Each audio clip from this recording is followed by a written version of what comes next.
প্রথম হজ ফ্লাইটে সৌদি আরব পৌঁছেছেন 419 জন। এবছর জন প্রতি বিমান ভাড়া কমেছে 12,000 টাকা। ফ্লাইটের উদ্বোধন শেষে জানালেন প্রধানমন্ত্রী। আমরা দোয়া চাইলাম দেশের জন্য, দেশের মানুষের জন্য।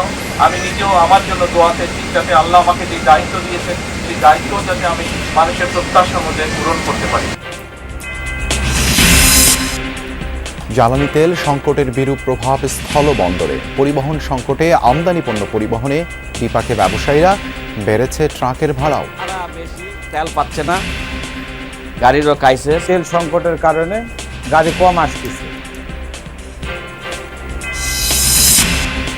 হরমুজ প্রণালী পুরোপুরি খুলে দিল ইরান। তেহরানকে ধন্যবাদ জানালেও নৌ অবরোধ প্রত্যাহার করেননি ট্রাম্প। ইতিবাচক প্রভাব পড়তে শুরু করেছে বিশ্ব অর্থনীতিতে। কুষ্টিয়ায় বাবা, মেয়ে সহ 3 জন নিখোঁজের 2 মাসেও কোনো কুলকিনারা করতে পারেনি পুলিশ। চুয়াডাঙ্গায় এক কবিরাজের দিকে সন্দেহ পরিবারের, মানবাধিকার কর্মীদের উদ্বেগ। সামাজিক বনায়নের উপকারভোগী ও কাঠ চোরদের সিন্ডিকেটের অস্তিত্ব সংকটে শেরপুরের বনাঞ্চল। হারিয়ে যাচ্ছে জীববৈচিত্র্য। অভিযানের কার্যকারিতা নিয়ে উঠেছে প্রশ্ন। এইভাবে আজ কতদিন ধরে খালি এইভাবেই কাটতেছে, কোনো অ্যাকশন হয়। এই অসাধু কিছু ব্যবসায়ী, অসাধু কিছু কর্মকর্তার জন্য আমাদের সরকার, রাজস্ব খাত থেকে সরকার বঞ্চিত, আমাদের লভ্যাংশতে আমরা বঞ্চিত হয়েছি। এক যুগে একদিনও পানিতে ভাসেনি পাবনার বেড়া উপজেলা স্বাস্থ্য কমপ্লেক্সের নৌ অ্যাম্বুলেন্স। অযত্ন অবহেলায় অনেকটাই অকেজো, বিপাকে 1 লাখ চরবাসী। সঙ্গীত নেশা হলেও পেশা হিসেবে নিতে পারছেন না বন্দর নগরীর শিল্পীরা। জীবিকার তাগিদে অনেকেই বেছে নিচ্ছেন ব্যবসা, শিক্ষকতা সহ অন্যান্য কাজ। এটাকে পেশা হিসেবে নিতে সবাই ভয় পায়। এবং আপনি যে বললেন পরিবার থেকে যে ছেলে ডাক্তার, আমার ছেলে ডাক্তার হবে, ইঞ্জিনিয়ার হবে, শিল্পী হবে, সেটা কেউ বলে না।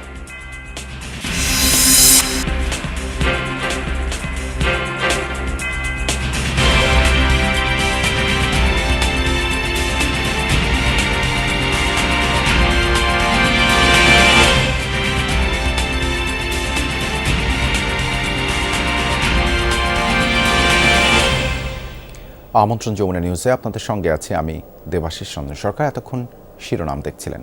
শুরু হয়েছে হজ যাত্রা। প্রথম ফ্লাইটে এরই মধ্যে সৌদি আরব পৌঁছেছেন 419 জন। হজ ফ্লাইটের উদ্বোধন করে প্রধানমন্ত্রী তারেক রহমান বলেন, এবছর হজ যাত্রীদের জন্য প্রতি বিমান ভাড়া 12,000 টাকা কমানো হয়েছে। আগামীতে খরচ আরও কীভাবে কমানো যায় সেই চেষ্টা থাকবে বলেও জানান তিনি। পরে ধর্মমন্ত্রী জানান, সার্বিক হজ কার্যক্রম নির্বিঘ্ন করতে সর্বাত্মক চেষ্টা করছে সরকার। শুক্রবার রাতে আশকোনা হজ ক্যাম্পে হজ যাত্রীদের খোঁজ নিতে যান প্রধানমন্ত্রী তারেক রহমান। ঘুরে দেখেন হজ ক্যাম্প, কথা বলেন কর্মকর্তাদের সাথেও। এ সময় তিনি হজ যাত্রীদের সাথে কুশল বিনিময় করেন ও তাদের খোঁজ খবর নেন।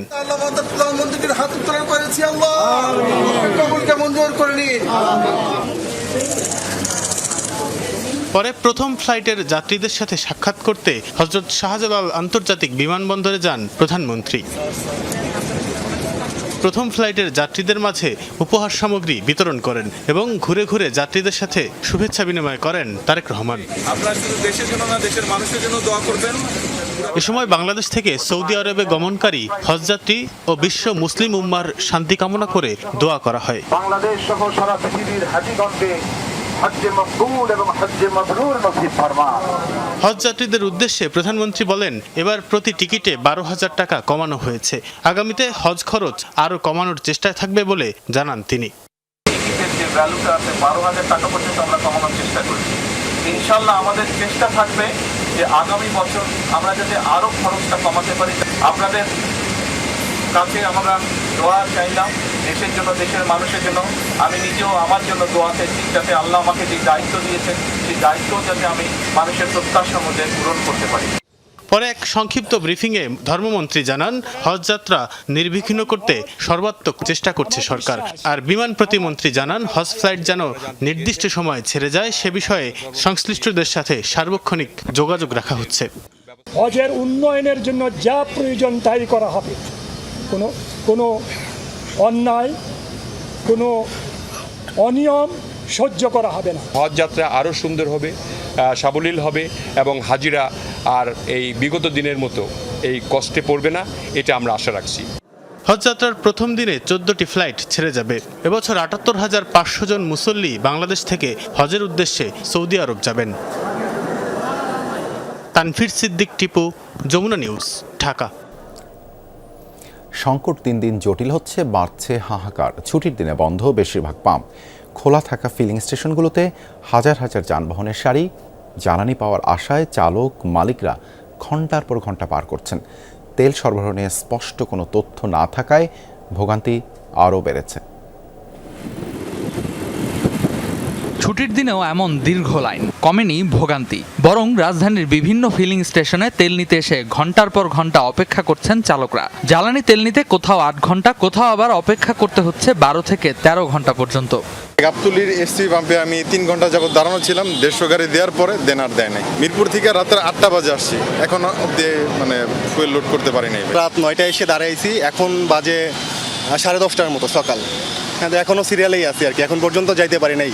সরকারি আশ্বাস থাকলেও মাঠ পর্যায়ে তার প্রতিফলন নেই বলেই দাবি ভুক্তভোগীদের। প্রতিদিনের এই দীর্ঘ লাইনে দাঁড়িয়ে সময় ও জ্বালানি দুটোই নষ্ট হচ্ছে চালক ও সাধারণ মানুষের। আসলে এই যে আমাদের দেশে তেল আছে কি না, আমাদের যে বিভ্রান্তি, আমরা কিন্তু সারা সপ্তাহ অফিস করি এবং সপ্তাহের শেষ দিন এসে আমরা লাইনে দাঁড়াই। এখন আজকে তো আমার কোনো কয়টা তোমার ডিউটি না, তোমার তেল লাগান, তেল দিলে আমি 14 ঘন্টা বসে রয়েছি, এটার এই পরিশ্রম কে দিব? আমার 3 দিন যাবত বসে আছি, কোনো ভাড়া টাড়া ইনকাম কামার রোজগার কিছুই নাই।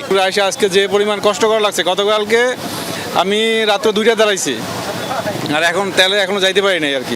শুক্রবার সকাল থেকেই শহরের বিভিন্ন পাম্পের সামনে দীর্ঘ লাইন দেখা যায়, যা ছড়িয়ে যায় আশপাশের অলিতে গলিতেও।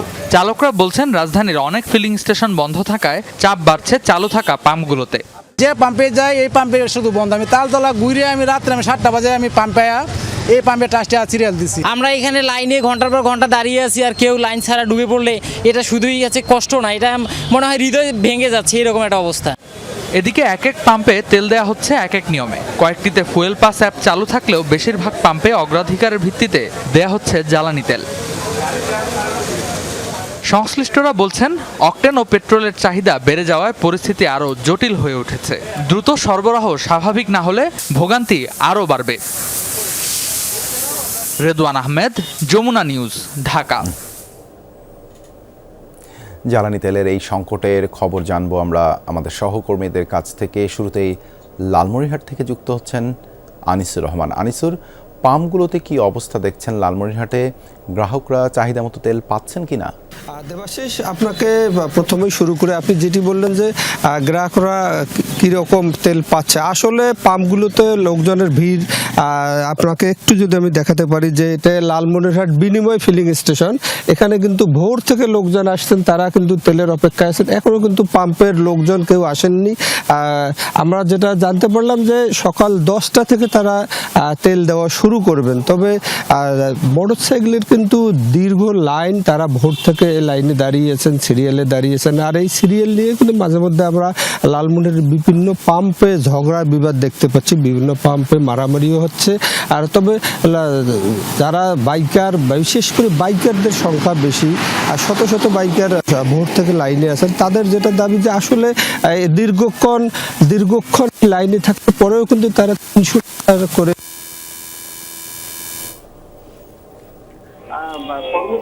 কথা বললাম, তারা গভীর রাত পর্যন্ত পাম্পে তারা থাকেন, যার কারণে সকাল 8টায় তাদের পক্ষে দেওয়া সম্ভব হলে তারা সকাল 10টায় এই তেল দেওয়া শুরু করেন। তবে লোকজনের কিন্তু দুর্ভোগ চরম আকার ধারণ করেছে। তারা কিন্তু ভোর থেকে, অনেকে দেখা যায় যে ভোর থেকে দাঁড়ার পরেও তেল পাম্পের কাছে এসে অনেকে আবার তেল না পেয়ে ক্ষুব্ধ প্রক্রিয়া ব্যক্ত করেছেন। দেবাশিস, ধন্যবাদ আনিসুর আমাদের সাথে যুক্ত হবার জন্য। এবারে রাজধানী থেকে যুক্ত রয়েছেন আমাদের সহকর্মী হাসিবুল করিম বিজয়। তিনি আছেন বিজয় সরণিতে। বিজয়, ফিলিং স্টেশনে আজ জ্বালানি তেল সরবরাহ পরিস্থিতি কেমন দেখছেন? দেবাশিস, আমি বিজয় সরণির যে ট্রাস্ট ফিলিং স্টেশনটি রয়েছে সেটিতে রয়েছি এবং শুরুতেই আমি দেখাতে চাই আমার পেছনে এত সকালবেলায় কিন্তু দীর্ঘ লাইন তেলের, এবং এই লাইনটি মূলত রাজধানীর বিজয় সরণি থেকে জাহাঙ্গীর গেট হয়ে একদম মহাখালী পর্যন্ত চলে গিয়েছে। যেমন মোটরসাইকেলের লাইন তেমনই গাড়ির লাইনও আমি দেখতে পাচ্ছি। দুইটি লাইনই আসলে অনেক লম্বা এবং এখানে যারা দাঁড়িয়ে আছে অনেকের সাথেই কথা হয়েছে, তারা বলছেন যে 15 থেকে 16 ঘন্টা তারা আসলে অনেকে অপেক্ষা করে তারপরে তার কাঙ্ক্ষিত তেলটি আসলে পেয়েছেন এবং আবার যখন পরবর্তীতে তেল লাগবে এবং সেটি তারা কতটা কঠিন মানে হবে তেলটা নেওয়া সেটা তারা আসলে ভাবছেন এবং বলছেন যে এই ভোগান্তি আসলে কবে শেষ হবে সেটি আসলে বলার নয়। এবং অনেকেরই আবার এই ট্রাস্ট পাম্পে রেশনিং পদ্ধতিতে আসলে তেল দেওয়া হচ্ছে বলে অনেকেরই অনেক ধরনের কমপ্লেইন রয়েছে যে তারা আসলে কেন পর্যাপ্ত তেল দিচ্ছে না বা যে পরিমাণ আসলে তেল চাওয়া হচ্ছে সেই পরিমাণ তেল আসলে তারা পাচ্ছেন না, এমনটি তারা আসলে বলছেন অনেকেই। তবে পাম্প কর্তৃপক্ষের সাথে কথা হয়েছে যে তারা আসলে মূলত এখানে রেশনিং পদ্ধতিতেই তেল দিচ্ছে এবং যারা আসলে তেলের গ্রাহক রয়েছে তারা আসলে বলছেন যে এই ভোগান্তি আসলে তারা প্রতিদিন এই ধরনের ভোগান্তিতে আসলে তারা অতিষ্ঠ এবং তারা বলছেন যে কবে নাগাদ এই ভোগান্তি আসলে শেষ হবে সেই দাবি তারা জানাচ্ছেন আসলে যে যত তাড়াতাড়ি সম্ভব এই সমস্যার সমাধান করতে সরকারের কাছে তারা আকুল আবেদন জানাচ্ছে এবং এই ভোগান্তি আসলে নিত্যদিনের ভোগান্তিতে পরিণত হয়েছে এটাই তারা বলছেন এবং তারা আসলে এই তেল নিয়ে যে ভোগান্তি সেটি আসলে কবে নাগাদ শেষ হবে সেই অপেক্ষায় এই দিন গুনছেন। দেবাশিস। বিজয়, ধন্যবাদ আপনাকে। দেশের ইতিহাসে সর্বোচ্চ পরিমাণ জ্বালানি মজুদ আছে বলে জানিয়েছেন বিদ্যুৎ, জ্বালানি ও খনিজ সম্পদ প্রতিমন্ত্রী অনিন্দ্য ইসলাম অমিত। চট্টগ্রামে ইস্টার্ন রিফাইনারি পরিদর্শনে গিয়ে তিনি বলেন, এপ্রিল ও মে মাসে তেলের ঘাটতি হবে না, জুনের চাহিদা মেটাতে কাজ করছে সরকার। এপ্রিল এবং মে মাসে যেটি জ্বালানি চাহিদা সেটি পূরণের পূর্ণ সক্ষমতা বাংলাদেশ সরকারের রয়েছে এবং সেটি আমরা নিশ্চিত করতে সক্ষম হয়েছি। আমরা এখন মূলত জুন মাসের প্রয়োজন মেটাবার জন্য আমরা উদ্যোগ গ্রহণ করেছি, আমরা কাজ করছি। জ্বালানি তেল সংকটে বিরূপ প্রভাব পড়েছে আমদানি রপ্তানি বাণিজ্যে। হিলি স্থলবন্দরে পণ্য আমদানি অব্যাহত থাকলেও তেলের কারণে পরিবহন সংকটে পড়েছেন ব্যবসায়ীরা। চাহিদা মতো ট্রাক মিলছে না, পাশাপাশি বেড়েছে ভাড়া, কমেছে পণ্য খালাসের পরিমাণও। দেশের অন্যতম গুরুত্বপূর্ণ স্থলবন্দর হিলি। প্রতিদিন এই বন্দর দিয়ে বিপুল পরিমাণ পণ্য আমদানি এবং রফতানি হয়। জ্বালানি তেলের সংকটে বিরূপ প্রভাব পড়েছে পণ্য পরিবহনে। আমদানি অব্যাহত থাকলেও সময় মতো পরিবহন করতে পারছেন না, বেড়েছে ট্রাক ভাড়া। ব্যবসায়ীরা বলছেন প্রতি ট্রাকে অতিরিক্ত ভাড়া গুনতে হচ্ছে 2 থেকে 4 হাজার টাকা। ভাড়া বেশি, তেল পাচ্ছে না, গাড়িরও ক্রাইসিস। তেল সংকটের কারণে গাড়ি কম আসতেছে। আগে ঢাকার ভাড়া ছিল 18-19 হাজার, আজকে 21-22 হাজার ভাড়া গেল। ট্রাক চালকরা বলেছেন ফিলিং স্টেশনে ঘন্টার পর ঘন্টা লাইনে দাঁড়িয়ে থেকেও চাহিদা মাফিক ডিজেল মিলছে না, এতে সময় লাগছে বেশি। তেলের জন্য তো গাড়ি চালাতে পারছি না, এই কারণে গাড়ি বসতে হয় বাড়িতে। একটা গাড়ি যেমন ঢাকা থেকে ছাড়লে একদিন লাগে, এখন এই গাড়িটা সময় লাগতেছে আপনার 3 দিন, 2 দিন 3 দিন সময় লাগতেছে, সেই জন্য গাড়ির সংকট অনেক কম। এদিকে ট্রাক সংকটের কারণে বন্দরে পণ্য খালাসের গতিও কমেছে। কাজ কম থাকায় আয়ও কমেছে বন্দরের শ্রমিকদের। গত মাসে বন্দরের আমদানিকৃত পণ্য পরিবহনের জন্য প্রতিদিন গড়ে 250টি ট্রাক বন্দরে প্রবেশ করলেও এখন আসছে 150টি ট্রাক। নেবারদের খুব করুণ দশা হয়ে গেছে, বর্তমানে কাজ কাম ঈদের পর থেকে একবারে কাজ কাম নেই। সংকট নিরসনে সরকারের সহযোগিতা চেয়েছেন ব্যবসায়ীরা। কাশফিয়া রুহি, যমুনা নিউজ। যুদ্ধবিরতির অবশিষ্ট দিনগুলোর প্রতি পুরোপুরি হরমুজ প্রণালী উন্মুক্ত রাখার ঘোষণা দিয়েছে ইরান। সামাজিক মাধ্যমের পোস্টে দেশটির পররাষ্ট্রমন্ত্রী আব্বাস আরাকচি এই ঘোষণা দেন। ধন্যবাদ জানিয়ে পাল্টা পোস্ট দেন মার্কিন প্রেসিডেন্ট ট্রাম্প। তবে ওয়াশিংটন জানিয়েছে চূড়ান্ত চুক্তি হওয়া অবধি ইরানের উপর থেকে নৌ অবরোধ সরাবে না যুক্তরাষ্ট্র।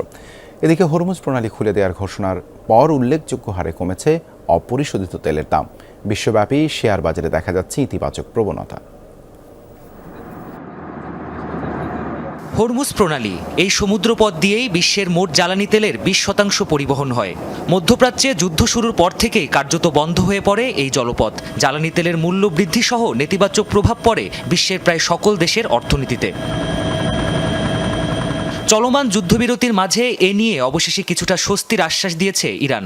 সামাজিক মাধ্যমের এক পোস্টে দেশটির পররাষ্ট্রমন্ত্রী আব্বাস আরাকচি জানিয়েছেন, যুদ্ধবিরতির বাকি দিনগুলোতে সম্পূর্ণরূপে খোলা থাকবে হরমুজ প্রণালী। ইরানের পূর্ব নির্ধারিত পথ দিয়ে নির্বিঘ্নে চলাচল করতে পারবে সকল দেশের বাণিজ্যিক জাহাজ। তবে এ পথে জাহাজ চলাচলে দেশটির বিপ্লবী গার্ড বাহিনী IRGCর অনুমতি প্রয়োজন হবে বলে জানিয়েছেন ইরানের এক কর্মকর্তা। যুক্তরাষ্ট্রের পক্ষ থেকেও এসেছে ইতিবাচক সাড়া। ট্রুথ সোশ্যালে ইরানকে ধন্যবাদ জানিয়ে পোস্ট করেছেন মার্কিন প্রেসিডেন্ট ডোনাল্ড ট্রাম্প। অবশ্য চুক্তি না হওয়া অবধি ইরানের জাহাজ চলাচলে নৌ অবরোধ জারি থাকবে বলেও ঘোষণা দেন তিনি। ট্রাম্পের দাবি, হরমুজ প্রণালীতে সামুদ্রিক মাইন সরানোর কাজ করছে ইরান ও যুক্তরাষ্ট্রের সামরিক বাহিনী। হরমুজ প্রণালী খুলে দেওয়ার ঘোষণার পরক্ষণেই বিশ্ববাজারে কমেছে তেলের দাম। মার্কিন গণমাধ্যম NBCর প্রতিবেদন বলছে, এরই মধ্যে 11% কমে ব্যারেল প্রতি প্রায় $88 দাঁড়িয়েছে আন্তর্জাতিক বাজারে অপরিশোধিত তেলের দাম। হিটিং অয়েল ও গ্যাসের দামেও এসেছে কমতি। চাঙ্গা হয়ে উঠেছে বিশ্বব্যাপী শেয়ার বাজার।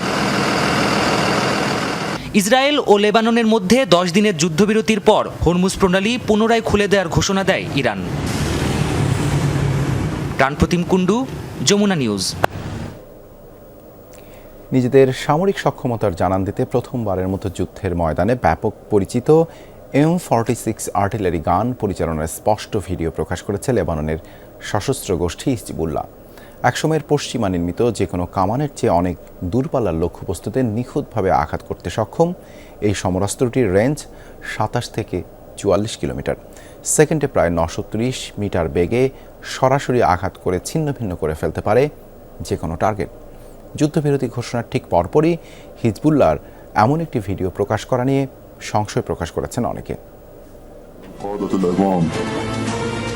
গোপন আস্তানায় বসে 130mm M46 টোটফিল্ড আর্টিলারিতে হেভি শেল লোড করছেন লেবাননের হিজবুল্লাহ যোদ্ধারা।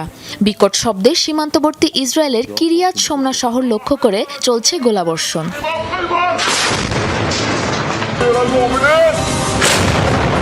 নিজেদের সামরিক সক্ষমতার জানান দিতে প্রথমবারের মতো শক্তিশালী এই আর্টিলারি অপারেশনের নিখুঁত ও স্পষ্ট ভিডিও প্রকাশ করেছে হিজবুল্লাহ। বৃহস্পতিবার লেবানন ও ইসরায়েলের মাঝে 10 দিনের যুদ্ধবিরতি কার্যকরের ঠিক পরপরই লেবাননের সশস্ত্র গোষ্ঠীটির অফিসিয়াল সোশ্যাল প্ল্যাটফর্মে প্রকাশ পায় এই ভিডিও।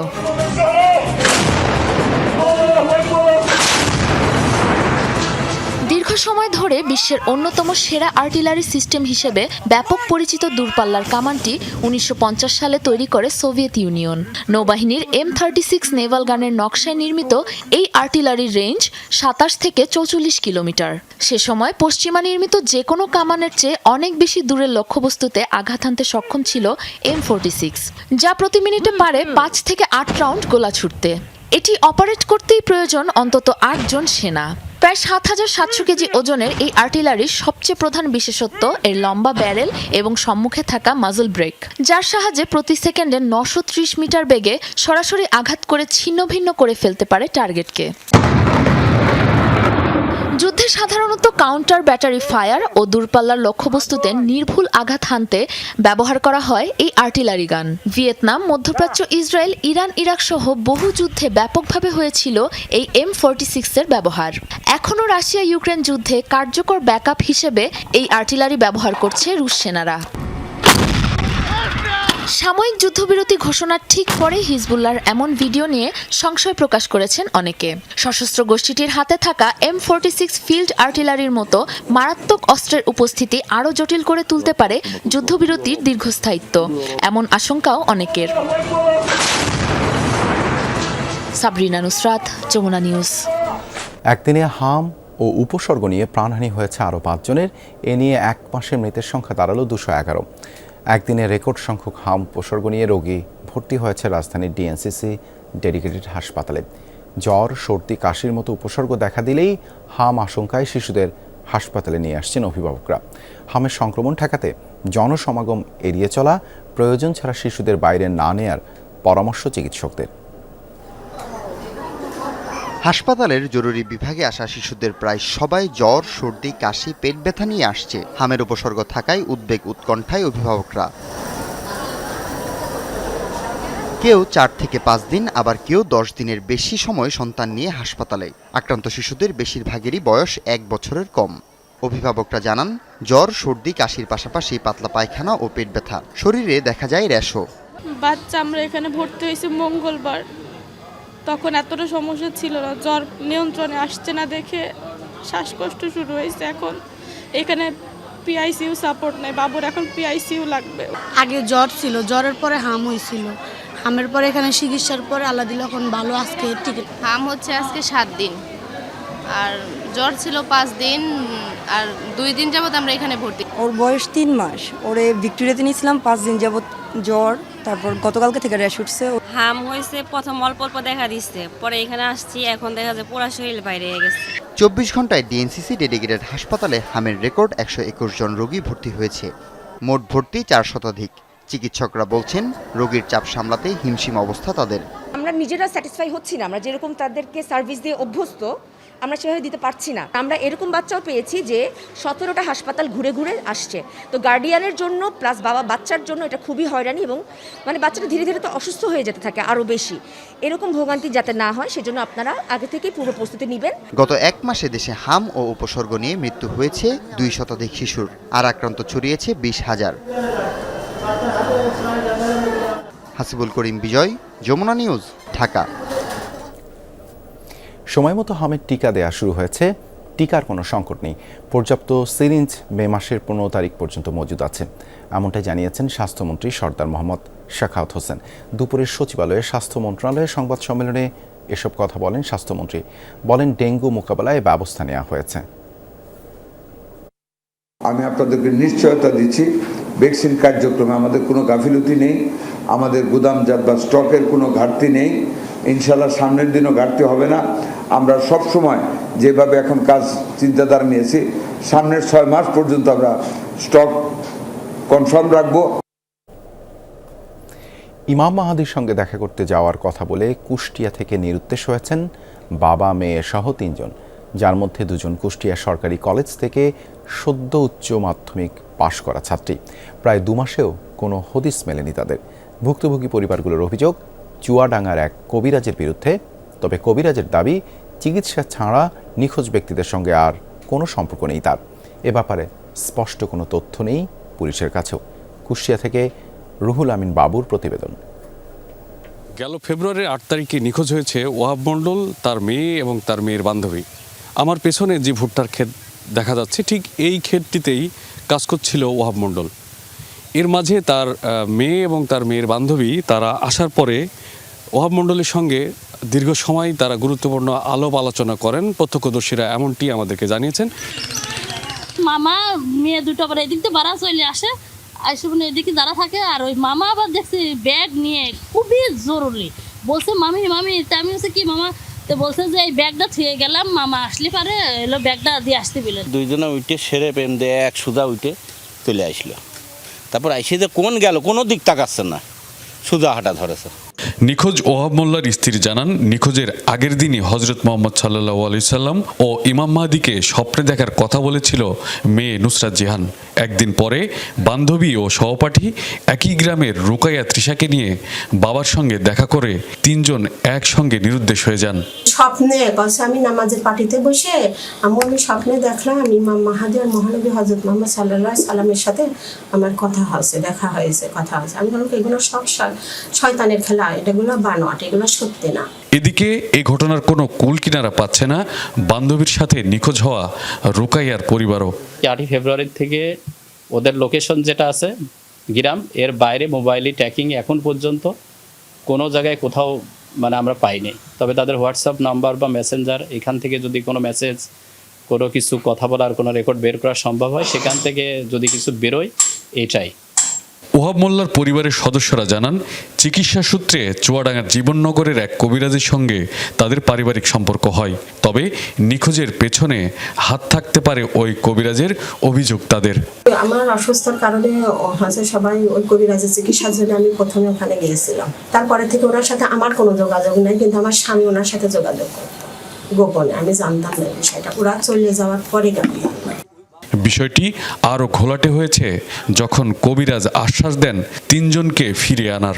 বেলা 3টার দিকে রেল স্টেশনে কুষ্টায় থাকবেন, ওখান থেকে নেবেন। ওদের কোন খুব জুলুমবাজ চলেছে, খাতে মাতে দেয়নি। সারাদিন পর রুটি আর কলা খাতে দিয়েছে, অনেক কষ্ট করে খুঁজে পাওয়া গেছে। আপনাদের বললাম ওরা কুমিল্লায় আছে। তবে অভিযোগ পুরোপুরি অস্বীকার করেছেন কবিরাজ লস্কর মণ্ডল। বলছেন চিকিৎসার বাইরে আর কোনো সম্পর্ক নেই পরিবারটির সাথে। একটা ডাক্তারখানায় রুগী গেলে পরে ডাক্তার বলে ঠিক আছে বাঁচানো মালিক আল্লাহ, আমি চেষ্টা করব। তা আমি ওনাদেরকে বলেছিলাম যে ভাইজান আপনার একটু অপেক্ষা করেন, চেষ্টা করে দেখতে পারি। সবাই তো চেষ্টার কথা বলে। নিখোঁজের পরদিন এই ব্যাপারে পৃথক 3টি সাধারণ ডায়েরি করা হয় কুষ্টিয়া মডেল থানায়। তবে কোনো কুল কিনারা করতে পারেনি পুলিশ। যেহেতু তারা কোনো মোবাইল ফোন ব্যবহার করছে না, তাদের লোকেশন জানাটা আমাদের জন্য কঠিন হয়ে পড়েছে। কিন্তু অন্য সার্কামস্ট্যান্সিয়াল এভিডেন্সের মাধ্যমে, পাশাপাশি তারা যেসব মানুষের সাথে ওঠা বসা করতো তাদের মাধ্যমে আমরা তাদেরকে রিচ করার চেষ্টা করছি। এখন পর্যন্ত তাদের ক্লু খুঁজে পাওয়া যায়নি। একসঙ্গে একই গ্রামের 3 জন মানুষ নিখোঁজের ঘটনায় উদ্বেগ জানিয়েছেন জেলার মানবাধিকার কর্মী ও বিশিষ্টজনরা। একটু আন্তরিকভাবে যদি চেষ্টা করা যায় তাহলে এর রহস্যটা বের করা সম্ভব। আর এখন এমন একটা যুগে আমরা বাস করছি, এই যুগে এসে আপনার সেই ফকিরতন্ত্র বলেন বা স্বপ্নের দেখা বলেন বা বিভিন্ন যে সমস্ত প্রচলিত শব্দগুলো আছে সেগুলো সেকেলে হয়ে গেছে। বর্তমান যুগে তো এই ধরনের কথাকে মেনে নেওয়া খুব কষ্টকর ব্যাপার। সীমান্তবর্তী অঞ্চল হওয়ায় নেপথ্যে পাচারের মতো কোনো ঘটনা আছে কিনা খতিয়ে দেখার পরামর্শ পরিবার ও বিশিষ্টজনদের। রুহুল আমিন বাবু, যমুনা নিউজ, কুষ্টিয়া। দিন দিন জীববৈচিত্র্য হারাচ্ছে শেরপুর সীমান্তের গারো পাহাড়ের বনাঞ্চল। সংরক্ষিত শাল গজারি বনও রক্ষা পাচ্ছে না কাঠ চোরদের থেকে। অভিযোগ উঠেছে সামাজিক বনায়নের উপকারভোগীদের কেউ জড়িয়ে পড়ছেন এই চুরিতে। সাম্প্রতিক অভিযানে কয়েকজনকে আটক করা হলেও সচেতন মহল বলছে এসব কেবল লোক দেখানো উদ্যোগ। শেরপুরের গারো পাহাড় একসময়ের ঘন সবুজে ঘেরা এই বনাঞ্চলের গাছ ধীরে ধীরে উজাড় হচ্ছে। রেহাই পাচ্ছে না কয়েক হাজার একর সংরক্ষিত শাল গজারি বনের, পাশাপাশি সামাজিক বনায়নের বৃক্ষও। অভিযোগ রয়েছে বিগত সরকারের আমলে রাজনৈতিক প্রভাব খাটিয়ে কাঠচোরদের সামাজিক বনায়ন প্রকল্পের অংশীদার করা হয়। এরপর থেকে একটি শক্তিশালী সিন্ডিকেট গড়ে ওঠে, যা এখনো সক্রিয়। এই অসাধু কিছু ব্যবসায়ী, অসাধু কিছু কর্মকর্তার জন্য আমাদের সরকার রাজস্ব খাত থেকে সরকার বঞ্চিত, আমাদের লভ্যাংশতে আমরা বঞ্চিত হয়েছি। এখানটা কি করে ওরাই জানে, আল্লাহ জানে। আর এই বাগানটা, এই সেগুন বাগান, বহুত দিনের বাগান, টেঙ্গুর শেষ করে দিই। 11 এপ্রিল রাংটিয়া রেঞ্জের গজনি বিট এলাকা এবং 12 এপ্রিল গভীর রাতে বালিজুরি রেঞ্জ থেকে ব্যাপক হারে গাছ কেটে লুটে নেওয়া হয়। সামাজিক বনায়ন থেকে গাছ কাটার অভিযোগ ওঠে উপকারভোগী ফয়জুদ্দিন ও তার সহযোগীদের বিরুদ্ধে। পরে অভিযান চালিয়ে বেশ কিছু কাটা গাছ জব্দও করে বন বিভাগ। স্থানীয় বাগান কমিটির দাবি, সামাজিক বনায়নের উপকারভোগী সদস্যরাই জড়িত এসব ঘটনার সাথে। বাগানের মালিক 11 জনের মধ্যে খালি ফয়জুদ্দিন এই গাছগুলো ব্যস্ত আছে, কাটতেছে চেঙ্গু, তারপরে ফয়জুদ্দিন। এরা মানে এইভাবে আজ কতদিন ধরে খালি এইভাবেই কাটতেছে, কোনো অ্যাকশন হয় না। সভাপতি সেক্রেটারি এখন তো মূল্যায়ন বেশি, এরা নিজেরা বেশি এলা। গজনি বিট এলাকায় ফয়েজউদ্দিন, সামিদুল ও চেঙ্গু নামে 3 ব্যক্তি প্রায় 8.5 লাখ টাকার আকাশমণি গাছ কেটে পাচারের চেষ্টা করে। তবে মূল হোতা পালিয়ে যাওয়ায় প্রশ্ন উঠেছে অভিযানের কার্যকারিতা নিয়ে। ফয়জুদ্দিন নামে এক লোক আমাদের অংশীদার, সে মূলত আসলে অংশীদার হইলেও কিন্তু তার অংশীদারিত্বর দায়িত্ব পালন না করে সে বন ধ্বংস করার দায়িত্ব পালন করছে। নিয়মিত অভিযানের পাশাপাশি আইন অমান্যকারীদের বিরুদ্ধে কঠোর ব্যবস্থা নেওয়া হবে বলে জানিয়েছে বিট কর্মকর্তা। যারা সংশ্লিষ্ট চোর বা এর সাথে জড়িত, এরা নিজেরাই উপকারভোগী, তবে তাদেরকে আমরা শনাক্ত করতে পেরেছি। অলরেডি আমরা বন মামলা প্রক্রিয়াধীন রাখছি। বন বিভাগের তথ্য অনুযায়ী শেরপুরের সীমান্তবর্তী গারো পাহাড় এলাকায় প্রায় 22,000 একর বনভূমি রয়েছে। শামস তাবরিজ উচ্ছ্বাস, যমুনা নিউজ। রাজশাহী বিশ্ববিদ্যালয়ে আহত শিক্ষার্থী শাহরুখ হোসেনকে চিকিৎসা না দেওয়ার অভিযোগ এনে বিশ্ববিদ্যালয়ের মেডিকেল সেন্টারে তালা ঝুলিয়ে দেয় সাধারণ শিক্ষার্থীরা। শুক্রবার বিকেলে বিশ্ববিদ্যালয়ের হিসাব বিজ্ঞান ও তথ্য ব্যবস্থা বিভাগের শিক্ষার্থীরা এই প্রতিবাদ জানান। জানা যায় ক্রিকেট খেলতে গিয়ে গুরুতর আঘাত পান শাহরুখ। পরে সহপাঠীরা তাকে প্রাথমিক চিকিৎসার জন্য রাবির চিকিৎসা কেন্দ্রে নিয়ে যান। সেখানে দায়িত্বরত চিকিৎসকরা তাকে প্রাথমিক চিকিৎসা না দিয়ে রাজশাহী মেডিকেল কলেজ হাসপাতালে যেতে বলেন। এতে ক্ষুব্ধ হয়ে সহপাঠীরা তাকে রাজশাহী মেডিকেলে নিয়ে যায়। পরে বিভাগের অন্যান্য শিক্ষার্থীরা প্রাথমিক চিকিৎসা না দেওয়ার অভিযোগে বিশ্ববিদ্যালয়ের চিকিৎসা কেন্দ্রে তালা ঝুলিয়ে দেন। এ সময় ঘটনাস্থলে গিয়ে শিক্ষার্থীদের সাথে কথা বলেন বিশ্ববিদ্যালয়ের প্রক্টর। পাবনার বেড়া উপজেলার প্রায় 1 লাখ চরবাসীর জন্য বরাদ্দ হয়েছিল একটি নৌ অ্যাম্বুলেন্স, কিন্তু এক যুগেরও বেশি সময় পার হলেও কোনো কাজেই আসেনি জলযানটি। মেইনটেন্যান্স খরচ না পাওয়ায় পানিতে ভাসেনি একদিনের জন্য। দীর্ঘদিন অব্যবহৃত থাকায় অনেকটা অকেজো হয়ে উপজেলা স্বাস্থ্য কমপ্লেক্স চত্বরে পড়ে আছে নৌ অ্যাম্বুলেন্সটি। পদ্মা ও যমুনা নদী বেষ্টিত পাবনার বেড়া উপজেলা। চর সাফুল্লা, চর পাঁচকোলা সহ 25টি চরে প্রায় 1 লাখ মানুষের বসবাস। স্থানীয়দের স্বাস্থ্যসেবার একমাত্র ভরসাস্থল উপজেলা স্বাস্থ্য কমপ্লেক্স। যোগাযোগ ব্যবস্থা নৌপথ নির্ভর হওয়ায় সেখানে যেতে পড়তে হয় নানা বিড়ম্বনায়। এছাড়া সন্ধ্যার পর অনেক চরেই বন্ধ হয়ে যায় নৌ চলাচল। এমন বাস্তবতা বিবেচনা করে নৌপথে রোগী পরিবহনের জন্য 2013 সালে নৌ অ্যাম্বুলেন্স চালুর উদ্যোগ নেয় সরকার। চরাঞ্চল থেকে দ্রুত রোগীদের নিয়ে চিকিৎসা নিশ্চিত করার লক্ষ্য থাকলেও নৌ অ্যাম্বুলেন্সটি কখনোই কাজে আসেনি স্থানীয়দের। দীর্ঘদিন অব্যবহৃত থাকায় অকেজো হয়ে আছে অ্যাম্বুলেন্সটি। চুরি হচ্ছে মূল্যবান যন্ত্রাংশ।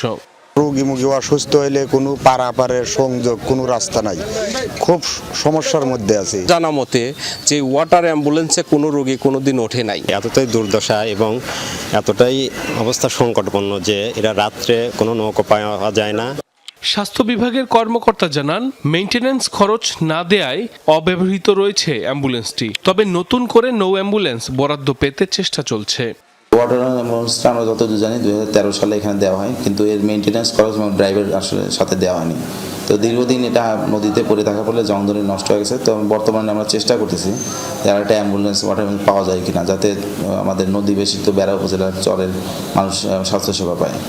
2013 সালের 24 ডিসেম্বর তৎকালীন উপজেলা স্বাস্থ্য কমপ্লেক্সের স্টোর কিপার নৌ অ্যাম্বুলেন্সটি বুঝে নেন।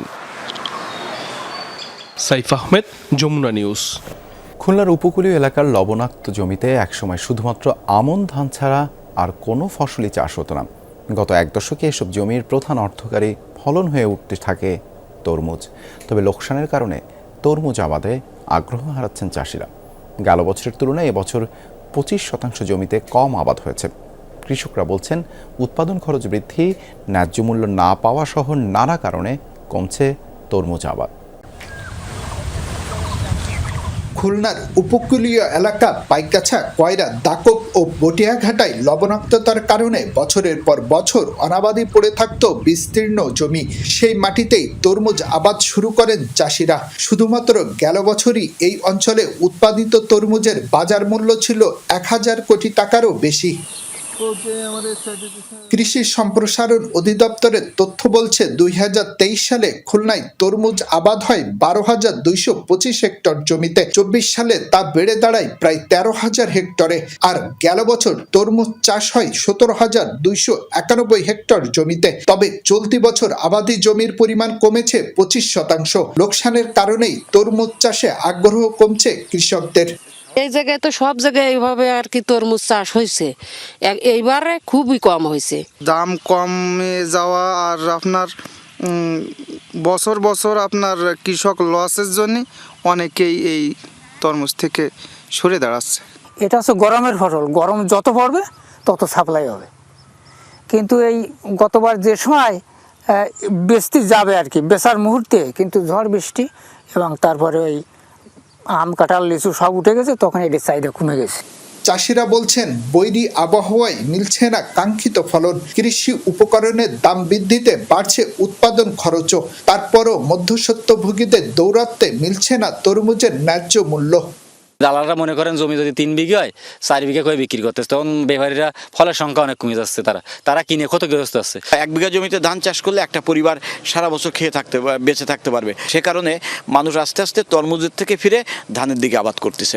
লোকসানের কারণে তরমুজের আবাদ কমছে বলছেন কৃষি সম্প্রসারণ অধিদপ্তরের কর্মকর্তারাও। তবে তাদের দাবি বিকল্প ফসলের দিকে ঝুঁকছেন কৃষকরা। বৈশাখী ঝড়, বৃষ্টিপাত এই কারণে আসার ফলে অনেক সময় খেতেই অনেক সময় তরমুজ নষ্ট হয়। অনেক কৃষক আছে যারা শেষের দিকে আর বিক্রি করতে পারে না, আর্থিকভাবে তারা অনেক ক্ষতিগ্রস্ত হয়। সুতরাং কৃষক তরমুজ থেকে শিফট হয়ে বোরোতে গিয়েছে কিছু, এই কারণে কিছুটা কমছে। খুলনার উপকূলীয় অঞ্চলের পতিত জমিতে তরমুজের আবাদি হয়ে উঠেছিল কৃষকের প্রধান অর্থকারী ফসল। তবে গত 2 বছরের ক্রমাগত লোকসানে সেই আবাদ থেকেই মুখ ফিরিয়ে নিচ্ছেন কৃষকরা। ফলে অনাবাদি থেকে যাচ্ছে এই বিলগুলো। সরকারের সঠিক প্রণোদনা পেলে এই বিলগুলোই আবার হয়ে উঠতে পারে সবুজে ভরপুর। শেখ আল এহসান, যমুনা নিউজ, ডাকপ, খুলনা। বলা হয় গান যতটা না পেশা তার চেয়ে বেশি নেশা, বাস্তবেও যেন তাই। বিশেষ করে চট্টগ্রামের সঙ্গীত জগতের বাস্তবতা কঠিন। শুধু গান গেয়ে জীবিকা নির্বাহ দুরূহ, তাই আয়ের বিকল্প উৎস বা বিকল্প পেশা বেছে নিচ্ছেন বন্দরনগরী শিল্পীরা, যারা মানুষের মনের আনন্দের খোরাক যোগান। তাদের জীবনও সংগ্রামে।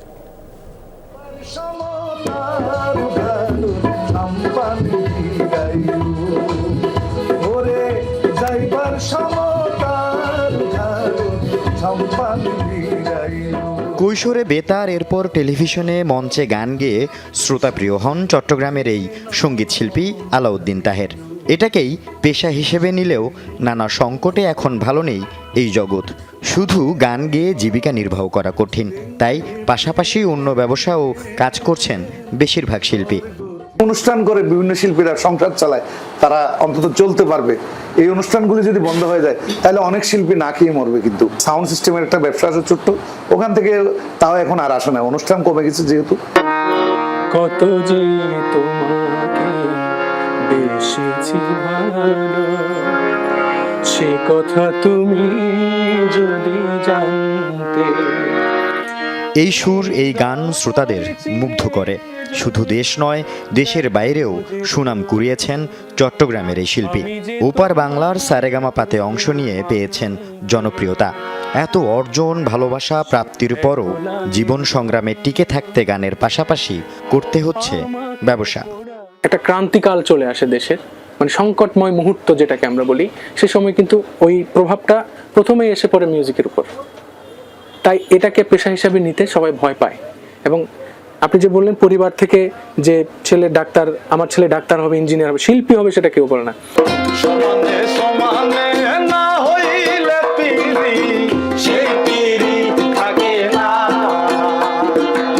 ভিন্ন ধাঁচের মৌলিক ও ফোক গান গেয়ে জনপ্রিয়তা পাওয়া এই দুই ভাইও এখন গানের জগতে সরব। টেলিভিশনে, মঞ্চে, কনসার্টে নিয়মিত দর্শক মাতান। পেশার প্রশ্নে তাদের কণ্ঠেও হতাশা। বাদ্যযন্ত্র বিক্রি এবং তা শেখানোই তাদের আয়ের মূল উৎস।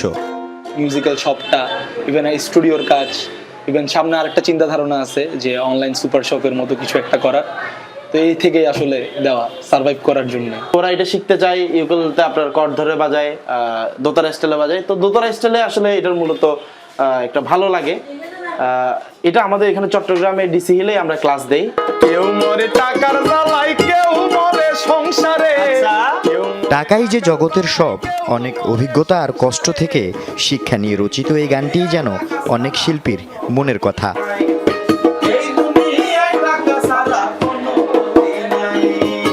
সত্যি এই দুনিয়ায় টিকে থাকতে হলে টাকা ছাড়ার কোনো বিকল্প নেই। তাই তো দীপ্র দুর্জয়ের মতো এমন শিল্পীরা জীবনে টিকে থাকার জন্য খুঁজছেন আয়ের বিকল্প পথ।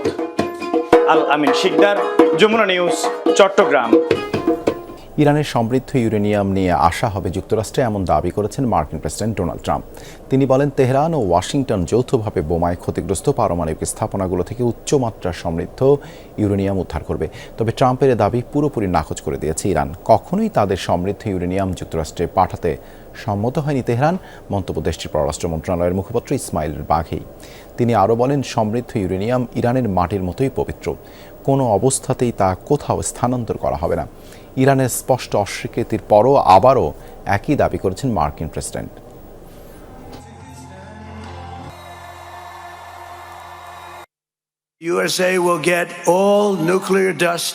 আমরা ইরানের সঙ্গে যৌথভাবে বড় বড় খননযন্ত্র ব্যবহার করে নিউক্লিয়ার ডাস্ট তুলব। হামলার গভীরতার কারণে বড় আকারে যন্ত্রের প্রয়োজন হবে। এরপর ওই পারমাণবিক অবশিষ্টাংশগুলো যুক্তরাষ্ট্রে নিয়ে আসা হবে। পুরো প্রক্রিয়াটি খুবই সোজা। পাকিস্তানের রাজনীতিতে আলোচিত সেনাপ্রধান আসিম মুনির এখন বিশ্বমঞ্চে এক প্রভাবশালী ব্যক্তিত্ব। মধ্যপ্রাচ্যে যুদ্ধ বন্ধে মধ্যস্থতাকারী হিসেবে তার দৌড়ঝাঁপ ঘিরে তৈরি হয়েছে নানা কৌতূহল। কিভাবে তিনি এতটা প্রভাবশালী হয়ে উঠলেন তা নিয়েও চলছে বিশ্লেষণ। বিশ্লেষকদের মতে আঞ্চলিক ভারসাম্য রক্ষা, যুক্তরাষ্ট্রের সঙ্গে সম্পর্কের পুনর্গঠন এবং মুসলিম বিশ্বে প্রভাব বাড়ানোর কৌশলের অংশ হিসেবেই সামনে আসছেন আসিম।